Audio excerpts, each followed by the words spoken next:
श्री स्वामी समर्थ. जय जय स्वामी समर्थ. स्वामी कृपा चॅनलमध्ये सर्वांना नमस्कार. गुरु प्रतिपदा.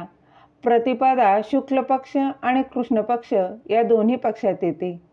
प्रतिपदा महिन्यातून 2दा येते. हिंदू धर्मात प्रतिपदेला स्वतःचे वेगळे असे महत्त्व आहे. पौर्णिमा आणि अमावस्या, अमावस्यानंतर व पौर्णिमेनंतर येणाऱ्या प्रतिपदा, कृष्ण पक्षातील प्रतिपदा आणि अमावस्येनंतर येणाऱ्या प्रतिपदेला शुक्ल पक्षातील प्रतिपदा असे म्हणतात. मग कृष्ण प्रतिपदा यावर्षी आपण 25 फेब्रुवारी 2024 या दिवशी साजरी करणार आहोत. नरसिंह सरस्वती.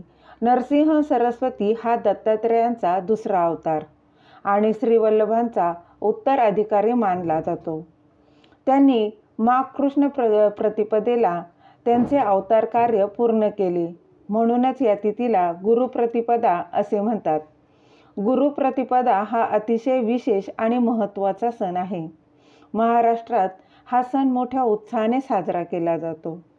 प्रतिपदा हा संस्कृत शब्द आहे, ज्याचा अर्थ पहिला दिवस किंवा मालिकेचा पहिला असा देखील होतो.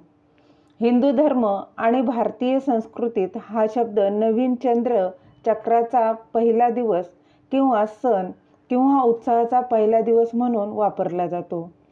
हिंदू कॅलेंडरमध्ये नवीन महिन्याच्या पहिल्या दिवसाचा किंवा वर्षाच्या पहिल्या दिवसाचा संदर्भ येण्यासाठी देखील हा शब्द वापरला जातो. गुरुप्रतिपदा हा सण महाराष्ट्रामध्ये विशेष करून सोलापुरातील श्री क्षेत्र गाणगापूर येथे मोठ्या उत्साहाने साजरा केला जातो. या दिवशी नरसिंह सरस्वती स्वामी महाराजांनी श्री क्षेत्र गाणगापूर येथे निर्गुण पादुका स्थापन करून अवतार पूर्ण केला. पंचांगानुसार यावर्षी 25 फेब्रुवारी 2024 या दिवशी आपण साजरी करणार आहोत. गुरुप्रतिपदा का साजरी केली जाते तर नरसिंह सरस्वती हा दत्तात्रेयांचा दुसरा अवतार आणि श्रीवल्लभांचा उत्तराधिकारी मानला जातो.